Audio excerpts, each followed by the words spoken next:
I'm Greg DePalma, and you're listening to Dan Shonka's Scouting Section on the Our Football Radio Network, where it's never too early to think about the NFL Draft. On this edition, Dan will let you know why Boston College defender Harold Landry is his current top-rated senior outside linebacker prospect. Over Landry's 3-year starting career, he's registered 149 tackles, 26 sacks, 46.5 tackles for loss, 10 quarterback hurries, 10 forced fumbles, and 1 interception. All right, so Dan Landry was a beast last season with 16.5 sacks, 22 tackles for loss, and 7 forced fumbles. So you look at what kind of a season he had last season, and look, he's having a pretty good season this season. But the season came into this year, he came into it without a couple of key guys on the defensive line. 2 guys graduated, and linebacker Matt Milano, who was probably their best defender who graduated, drafted in the pros. He also left. So, we talk a lot about Josh Allen and the key personnel he loses and how that could affect his senior season. So how do you compare Landry's season this season when you're looking at film to last season when you might have had a little bit more help?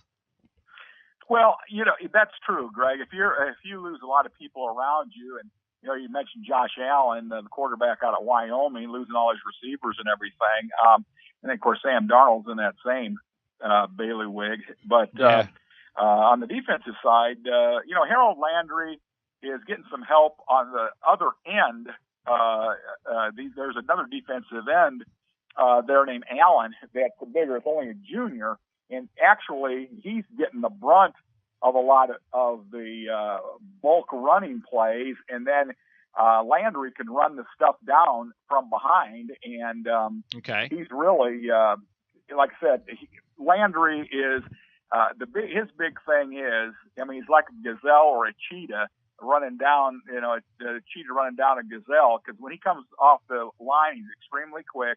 He flattens down the line and he runs down that play from behind. All right, and of course you reference here in the draft brochure that is available at ourlads.com. You talk a few times about him having a good motor. He hustles, and also that he has a nonstop. Actually, you mentioned that nonstop hustle helps his cause as he will make plays with second effort as the quarterback steps up or scrambles.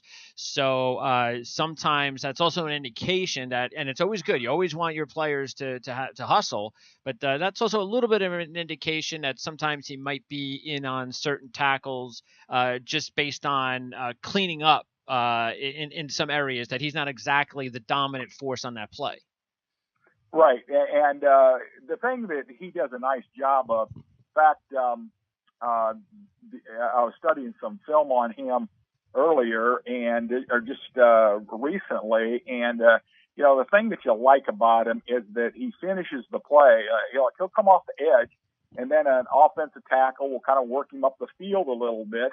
But Landry keeps coming, and then if the quarterback has to step up in the pocket because the receivers are covered, he can come and run him down again, come from behind, and make that big play. Make a strip sack or a strip tackle of the quarterback, and make a big play. So his hustle and effort are really paramount to his game. Yeah, because again, that was I noticed that when I was going over stats, and I noticed that season, last season, when you put in 16.5 sacks, he's got 5 this season, so he still has time, of course, to get to double digits. But the thing that really caught my eye were the 22 tackles for loss and the 7 forced fumbles. That's a lot. That's what you really do want. And that is when you are making plays. And that's what, of course, defensive coordinators are looking for at the next level. So I guess I want to ask you, the fact that you mentioned in the brochure that he rarely drops into coverage, because of that, and because he's been a defensive lineman with the Eagles, is he clearly going to be an outside is he clearly going to be a defensive end prospect? Or will he be an outside linebacker prospect based on what you've seen so far in college and the scheme? And how could that affect him at the next level if they switch schemes from being an outside? Because that happens a lot. You see these guys that get drafted, they're better playing, especially these defensive linemen, they get converted to outside linebacker and vice versa. Right. He's plays in a 4-man front, and with his hand down a lot of times, but he also plays up. I mean, he'll play up at a 2-point stance. And but when you get in the NFL, to me, you got to be in that 266, 270 pound range to be a down front defensive end. Okay. In that 4-man front. Okay. So, he'll probably, I don't know, he's got a lean frame. He might be able to, he's around 250, 249, somewhere in there. He may be able to put on 10, 15 pounds and carry it. But also, I could see him being a Sam linebacker because he is very athletic and he could carry a tight end down the field. So it's just a matter of after workouts and things like that. Once the season's over, the team that's interested in him, the teams that want to see what he can do into coverage. So even though it's not anything you've been able to see yet, and a lot of times this happens. I mean, we know it happens an awful lot, where when you're scouting a player and you're saying, okay, I know he hasn't proven this in college, but we believe based on his measurables and what we've seen that we can teach him to do something that he's not used to doing in college. But isn't that also a tricky situation? More often than not, you want to see that player playing that particular role. And that's something, again, because if he rarely drops into coverage, I would think, all right, well, then if he's going to play linebacker at the next level, then he better be an outside, pass rusher. And he's too small to play defensive end. So that would pigeonhole him to one scheme. But then again, that's not the case, like you just said, if you believe that he can play a different position or a different scheme, even though you haven't seen it much. Right. And he can, and everybody has the 3-4 in their scheme. They might be a 4-man front team, but because of the way the lines shift, the overs and unders and things that, he might just be a nickel pass rusher early and put him out there because that's what he can do, widen out and, hey, make those tackles, get out there and kick step and get depth and try to attack, and he'll come underneath them. So, he's a talented guy. It's just a matter of where you want to play him. All right. So you don't think that's a player to pigeonhole in any specific scheme. He's just a good player. And so when teams are looking, because everybody's going to go into their mock drafts and they're going to go, okay, well, I think Harold Landry, there's no way this 4-3 team is going to pick him, or this 3-4 or this 4-3 team as opposed to 3-4. So you're saying don't kind of get too much into that thought process.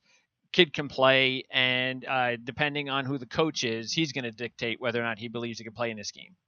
Yeah, exactly. And a guy that the biggest thing is they're just going to have to determine, how he can play in coverage. And if they have him out there, he'll get the combine drills and so if he goes to Senior Bowl, he'll get drills there after practice. Everybody gets to see how he can, drop into coverage or man up and you get a feel from that at that time. Like Reddick last year from Temple, people really didn't know if he could drop into coverage and things. And gee whiz, he looked like a natural when he started doing it at the Senior Bowl and things like that. So, and Landry may be the same way. Yeah, and we weren't even sure exactly. I mean, we all thought that that Reddick was going to be. You out and graded as an outside linebacker, and he's been playing some inside. Right. Yeah, so you just don't know. All right. By the way, you also wrote, and what do you mean when you say he has good gap quickness on stunts, which gets him into position to make plays and disrupt? So what exactly do you mean by that?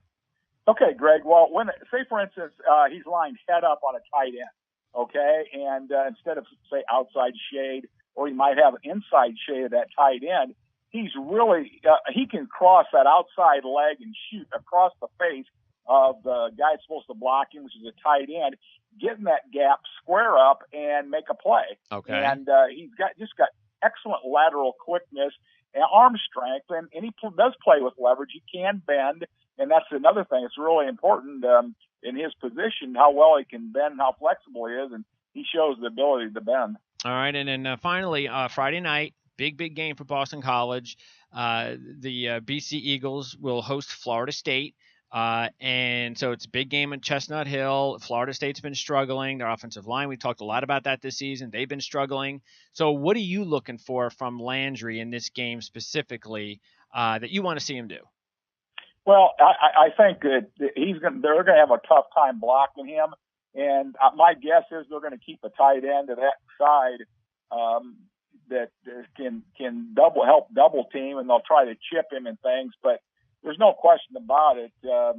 He's will be a premier pass rusher in that game. And the thing is, though, in Boston College, we'll also try to loop him and things like that too, where say, for instance, the tackle's coming down in front of him, he'll come in behind him, and he may have a free run right through the A or B gap, depending on, what the call is. So I'm expecting him to give a lot of pressure to a very inexperienced quarterback at Florida State. All right, Dan, appreciate your time and your insight on Landry, and we'll talk to you next time. You bet, Greg. Thanks a million. All right, you got it. I'm Greg DePalma. Thanks for listening to Dan Shonka's Scouting Section on the Our-Lads Football Radio Network, where it's never too early to think about the NFL Draft. Go to ourlads.com and order a subscription of your choosing, including a 2018 Our-Lads NFL Draft Preview brochure that's available right now. And thanks for tuning in to the Our-Lads Football Radio Network.